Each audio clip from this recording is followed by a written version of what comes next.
Hello everybody, welcome to our first lecture for Introduction to Forestry. And so in this lecture what we're going to do is just kind of give you an overview of different topics in forestry and some different topics that we're kind of going to go over in the class. So with that, let's kind of get into it.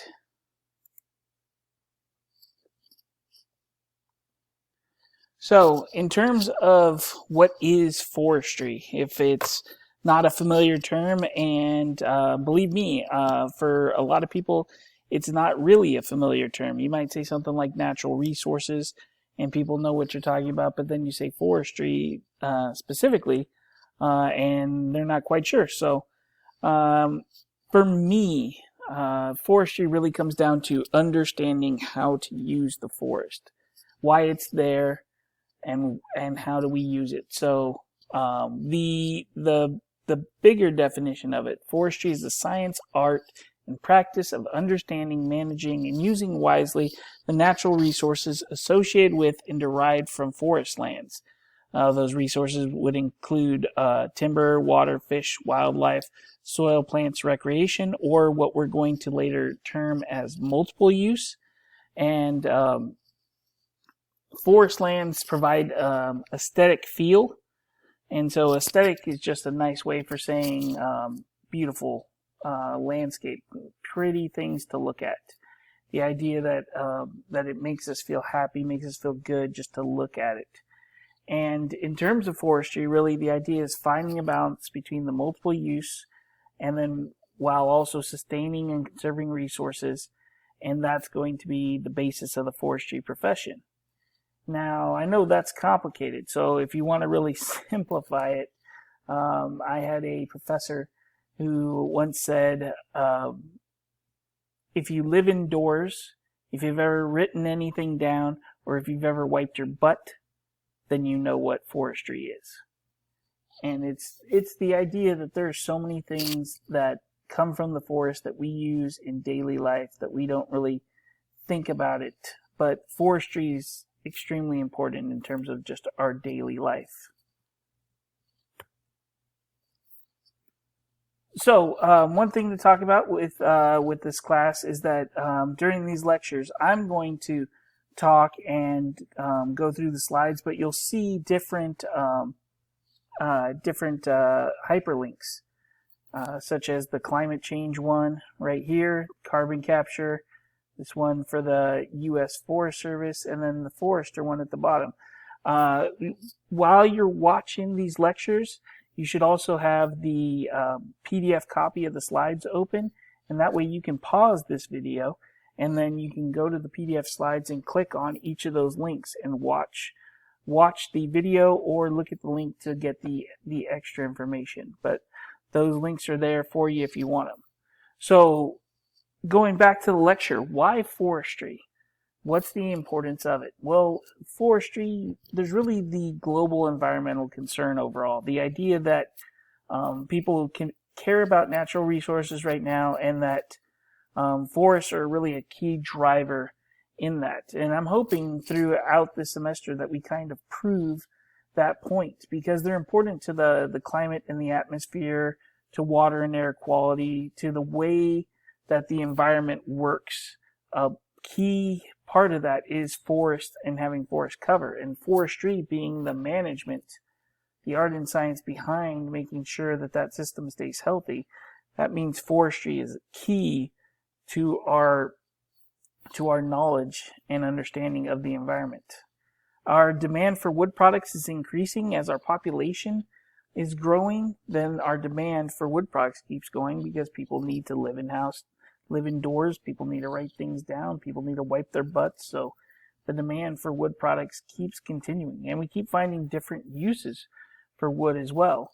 And then there's also the human connection aspect, the idea of outdoor recreation and getting out into the woods and the wilderness and being able to feel like you're a part of nature, and just even the idea that the biggest use of wood in the world right now is just the idea of burning it for food and for warmth. So forestry is integral in terms of people trying to really connect with nature. And forestry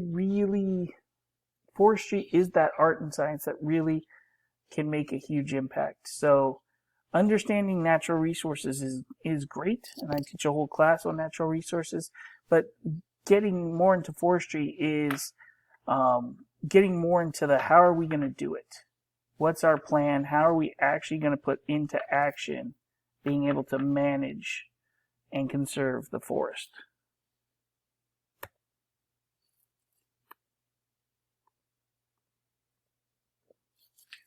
All right, so what is a forest? How would we define it? And the biggest thing is more than just a group of trees. So a couple times on tests, things like that, I ask for what's the definition of a forest, and I get well, it's a group of trees, or it's a group of trees in a specific spot. It's much more than that. If you go by the Society of American Foresters, which is the professional society that kind of governs forestry, they define it as a forest is a functioning ecosystem characterized by a more or less dense and extensive tree cover, often consisting of stands varying in characteristics such as species composition, structure, age class, and associated processes. And it can include all sorts of things. The way I really like to say it, and to make it a simple definition, is the trees and everything below them. That's the definition of a forest. It's the trees and everything below them. When you think about a forest, I put in this picture on the bottom here for a reason, because I really think that it's the rocks, it's the soil, it's the water, it's the air going through there, it's all the wildlife, it's the trees, it's the grass, it's the shrubs, it's all of that, and the way that it all works together, because a forest is an ecosystem. It's when you start taking pieces out or putting new pieces in, it changes how the whole thing functions. And so it's really important to understand that when we're talking about a forest, we're not just talking about trees. We're talking about the trees and everything that the trees affect.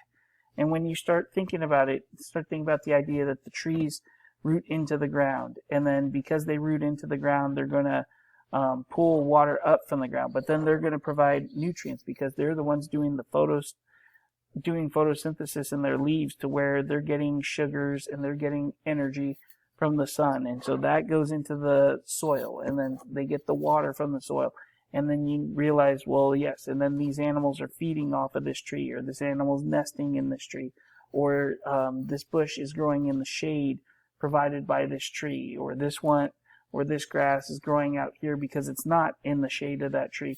And you start realizing all these different things are functioning together, and they're all working together. And so it's really, to understand the idea of what is a forest, it's the trees and everything below them.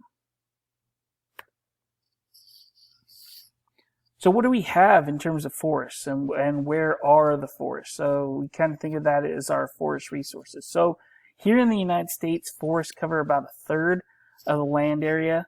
That's about 766 million acres. And for those of you that aren't comfortable with the idea of an acre, think about a football field and take away the end zones, and that's about an acre.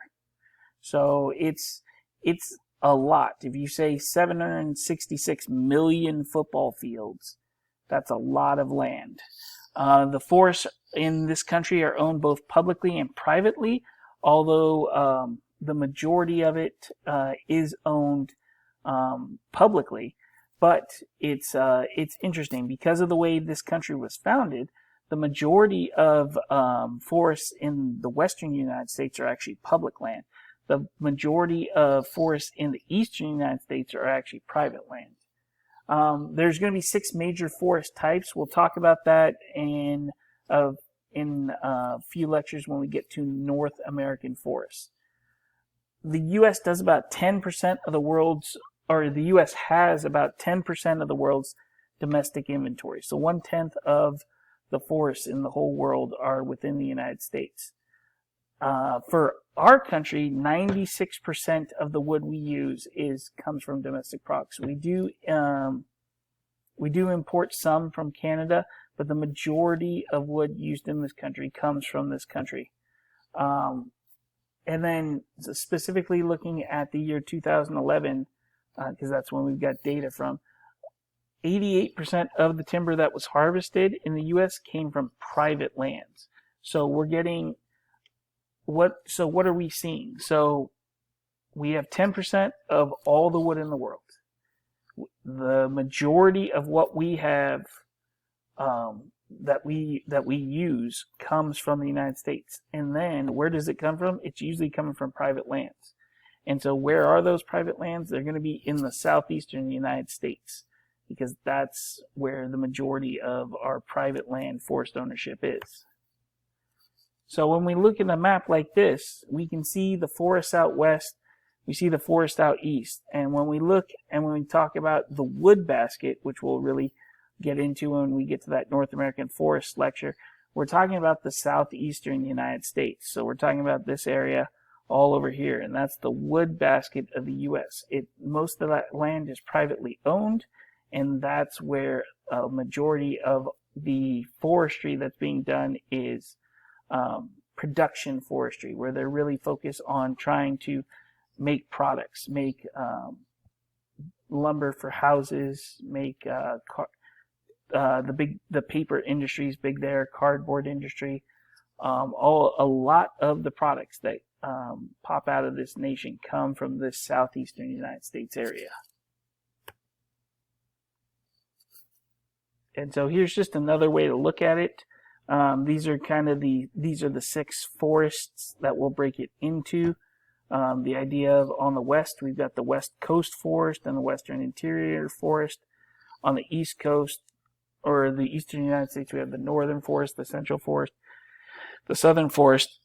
And within the Southern Forest, we have the Bottomland Forest, because this area right along the Mississippi River is different from the rest of it.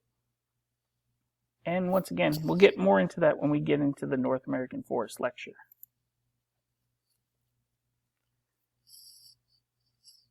So, one of the big things to know about forestry is that because urban areas are starting to become bigger and we're starting to get more urban sprawl, we're seeing less and less forest land available. It's starting to come back up. But one of the big things that's definitely not happening is the idea of old growth forests. And we'll get specifically into that terminology when we get to the forest ecology lecture. But it's the idea of forests that have gone through their complete life cycle. And there used to be a lot of it. Then we started cutting it down because we need it. Those are the good looking trees because they're older, they're big, they're strong wood, and we've really cut a lot of that out to where pretty much everything in this country has been cut down, unless it was so remote or so hard to get that it just wasn't worth the effort. Other than that, it's probably all been cut down at one point or another in the founding of this country. So here in California, where do we see forests? Well, for us, the closest forest that we can think of that will be useful for us is the Sierra Nevadas. And a lot of what we see around here, if you go south into the Grapevine, you've got the Angeles National Forest. If we go up and take the highways into the mountains, into the Sierra Nevadas, then we get into the Sequoia National Forest, and then we also have the Inyo and the Sierra further north. And so it's public land around here, owned by the Forest Service. Oh, and we can also get to the Los Padres National Forest pretty easy as well. But yeah, 4 national forests, all within an hour's drive of where we are at here in Bakersfield. Just in case you were wondering and saying to yourself, why am I taking the intro to forestry in Bakersfield? There's nothing but grasslands around here. True, except if you drive an hour, you can end up in one of 4 national forests. So we do have forestry in our area. It's just not right where we could think about it, not right where we see and think about it every day, but certainly close by.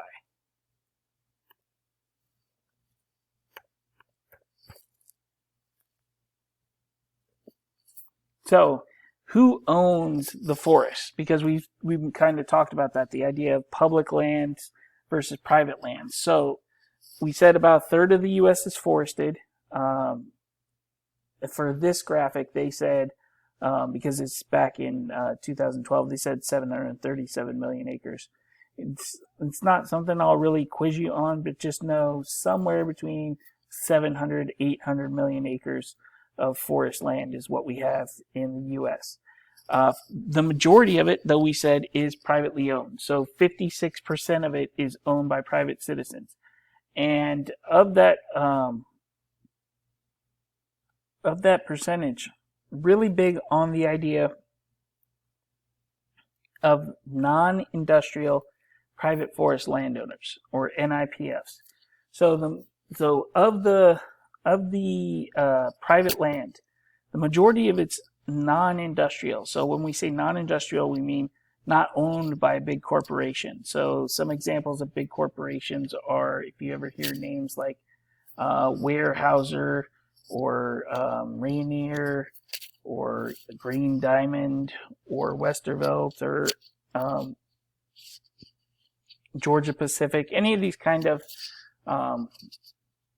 big name corporations, industry, those aren't the ones who own the majority of that private land. They only own about 12% of the private land. The majority of it's owned by non-industrial private forest landowners. Well, what does that mean? Well, it just means, like, Mr. Johnson over here, he owns 8,000 acres, and Bob Simmons over there owns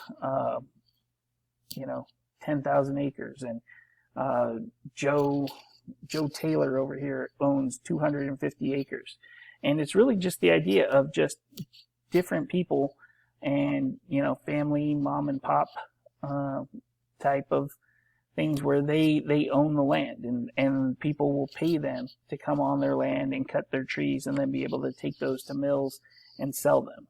And so once you start thinking about that's who owns the majority of the forest in the United States, now you start thinking about this idea of, okay, well, that's the owner. And then somebody's going to come onto the owner's land and cut out the wood. Then that wood is going to go to a mill. And then from that mill, it's going to go to these different companies who want it, like Lowe's, Home Depot, or Pepsi, or whoever's buying this the product. And so if you think about all that, now we've talked about the idea of what is forestry, and foresters are the ones who do forestry. So why would a job like a forester have importance? Well, the forester is the one who's going to kind of oversee all that, because most people who own this land aren't going to be trained as foresters. They're not going to be the ones who understand how to do this whole process, how to deal with the loggers who are going to come on your land, and then then the loggers are going to take it to the mill, and how to deal with the people at the mill, and then the mill is going to get it transported to Lowe's or Home Depot or Pepsi or whoever, and making sure that the landowner gets protected and gets the money that they deserve, making sure that their land isn't getting torn up, making sure that they are then set up, and being able to figure out, okay, well, I just cut down all the trees on this area, and now what do I do? How do I start this whole process over again? That's the job of the forester, to help out these private forest landowners and really get them to understand what the process is, and making sure that the process is done ethically and done right. And then when we go and look at the rest of the ownership, you got about 30% of it being managed by public agencies, meaning that it's public land owned by technically the people of the United States, but being managed by the federal government. And then you also have about 10% or so that is state and local ownership.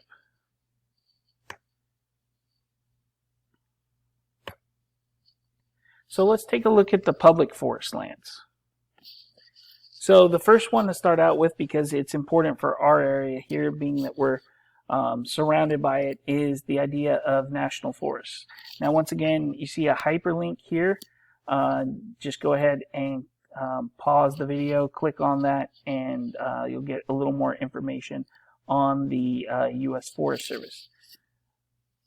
So the Forest Service has 154, it might be 155 now, national forests, and there are 20 grasslands, and that all totals up to 193 million acres. And if you take a look at this map on the right here, everything in green is what would be national forests, and everything in orange is the national grasslands. Now, what's interesting, and we'll find out more about it when we get into the history and policy section, is the idea of looking at the way that the majority of national forests are all out in the western United States. When you look at the eastern United States, especially that southeast, you're seeing, think about all that land is forest land, but how little of it is actually national forest, as opposed to what the western United States. That's pretty much the same as the other map that we looked at before.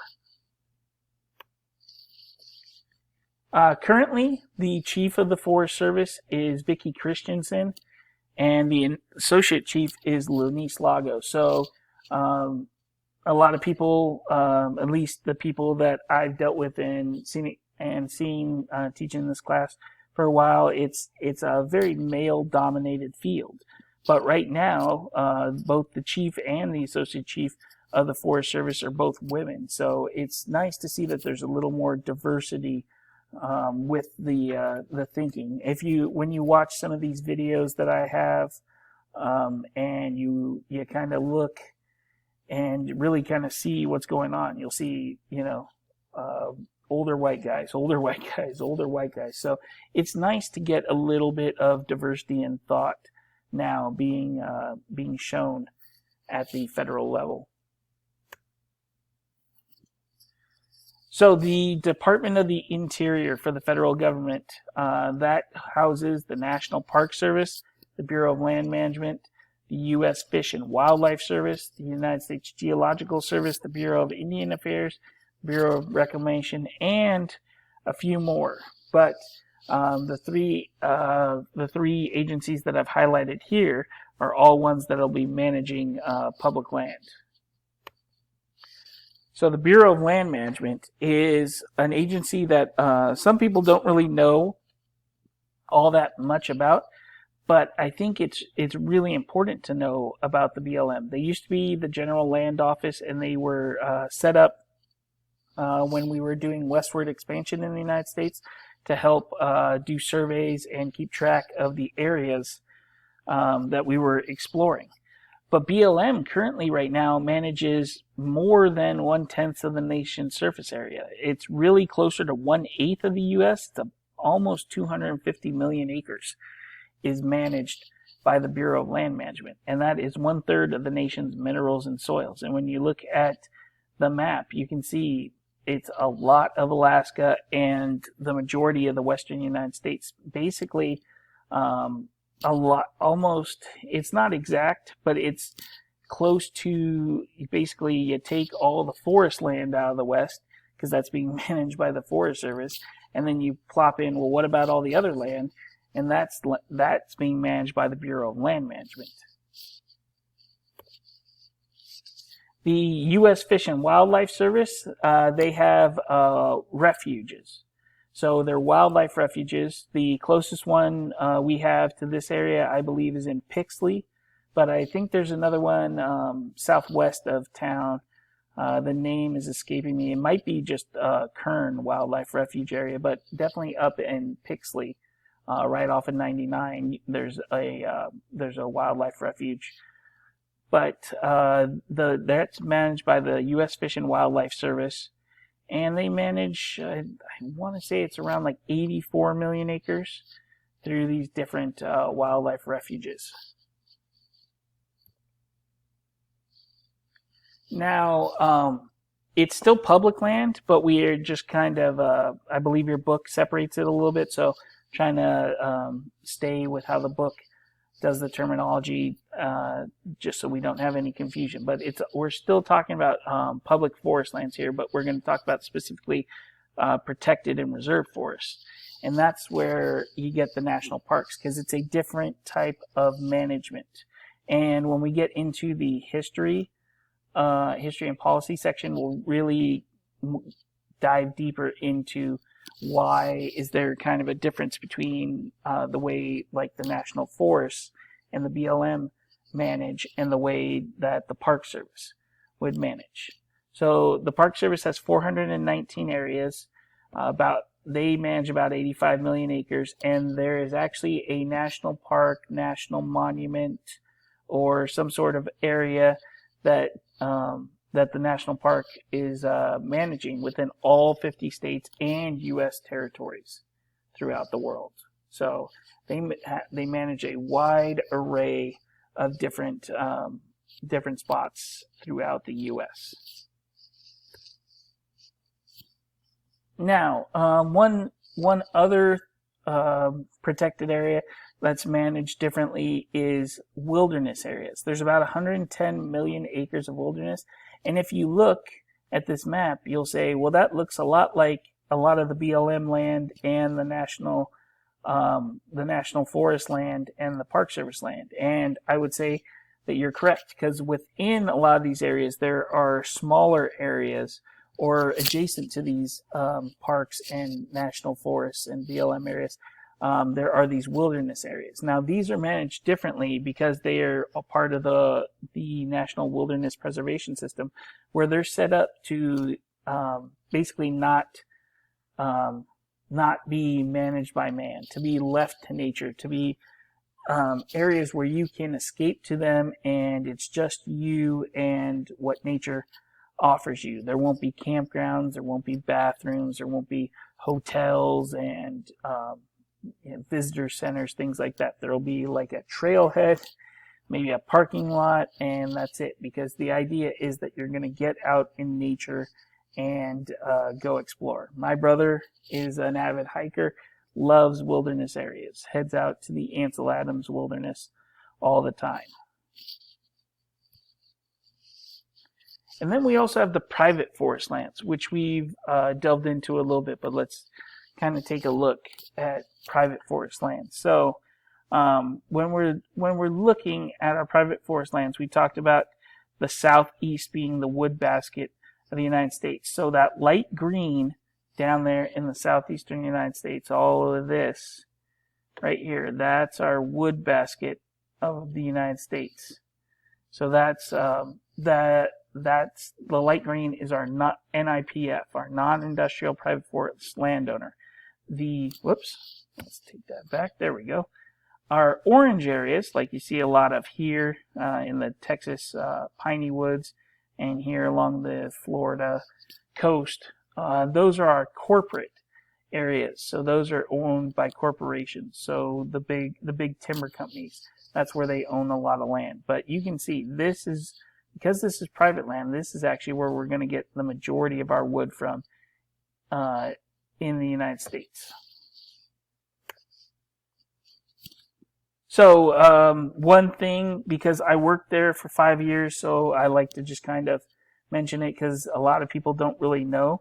These are the top 10 states in the U.S. in total timberland. And the number one state in the union in terms of timberland acreage is Georgia, which is interesting. Now, California actually has a lot of forest acres, but they're not available, and so it's not looked at the same, because Georgia has about 24 million acres, and so it's number one in timberland acreage. And you can see that the majority of that is private acreage, hardly any public. But you look at California, and California is back here around like 17 million acres, so just barely cracking the top 10. Now when we come here though, you see that in 2018, according to this, California is 30% forested. It's got over 31 million acres, which would easily put it at number one, but it's not, a lot of that is not available. So it's not looked at as timberland because it's not being used. It's protected or it's wilderness, or it's not being used or managed in a sustainable way, and so it's not counted. And then because of that, you take it down and you really only get about basically half of what we have in terms of forest acres are what's actually being used. And that's just kind of it's a Western United States thing where not a lot of it is being used because of maybe the different management tactics. And we'll talk about that in history and policy. And then there's also urban and community forests. So forests that are within the non-rural areas, so the urban or developed areas. Now, some of these may be just little greenways or parks or just different areas where you get trees and wildlife living together. But what's important to understand is that even though it's more of a piecemeal approach, more of a mosaic, these still provide ecosystem services. So these areas are still providing shade, they're still providing clean water through streams and other things that they might be located next to. Certainly here in Kern County and in Bakersfield, our urban forest is right along the Kern River. That's really the only place in town where you're going to see a forest. And trees still are providing us clean air, providing us with that clean water, helping us stay away from the heat with shade. And so urban forests are still an important part of forestry. It's a smaller part of the pie, but still very important. So some examples of greenways and trails, and then this picture on the right here is of Harrisburg, Pennsylvania, but you can see along what I believe is the Allegheny River. Might be wrong, but you can just see that whole forested area. So we do have these urban forest areas as well to think about.